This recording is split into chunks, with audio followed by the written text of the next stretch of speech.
Bismillahirrahmanirrahim and Assalamu alaikum. Today we are going to discuss a short story written by Nquib Mehfooz.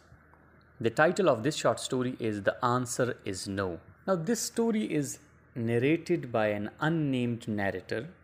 We get to know that she is a female and she is teaching in a school. When the story opens, we get to know that the female narrator is teaching in a school and a new principal has joined the school. Badawi is the new principal. Now, the staff members, the faculty of the school, they want to meet the principal, but this narrator or this female teacher, she's reluctant to meet him. She does not want to meet him. There comes the flashback where we get to know that the principal basically remained the tutor, the mathematics tutor of this narrator. When she was 12 or 13 years old, he would go to her house and would teach mathematics. One day, when the parents of the narrator were not around, so he plucked her innocence, which literally means he raped her. He promised her and he lured her that he would come back to marry her. Although he did come, but she thought that he is responsible for plucking of her innocence and he has cheated her. He has cheated her belief, he has cheated her trust. Why? Because at that tender age, she was not able to understand what his motive was. In later stages, we get to know that his main motive was to show his manliness. Why? Because this is the thought of every patriarchal society, where the female is considered a sex toy and she is subjugated.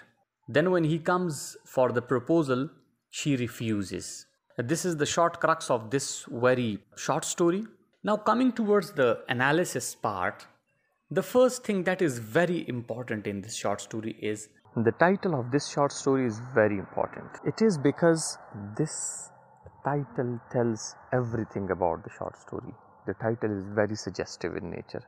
It tells us that the answer is no, and the answer is no means that this no suggests that she, means the narrator, wants to stand for her own identity.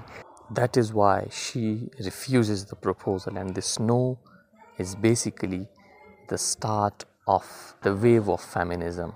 This no is basically identifying and developing the character of this lady. How patriarchal society and how the thought of patriarchal society is presented before us.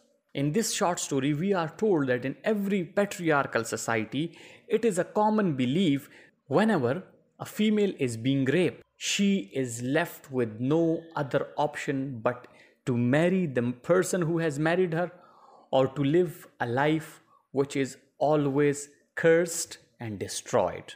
So in every patriarchal society it happens, and in every patriarchal society the man folk, they take advantage of this very notion. They rape the girls and then they exploit them to the extent whatever they want to do, because the female has to obey, because she is subjugated and she has no other options. So this is a patriarchal view that is being presented before us. Then comes the main thing, that this rejection from the narrator, the proposal rejection, is basically telling us or instigating us that woman has so many options. If she is being raped, she is not dependent. She has her own persona, she has her own nature, she has her own value, and she can stand to the face of such domination because she has every right of happiness. So this rejection of the proposal is basically giving a voice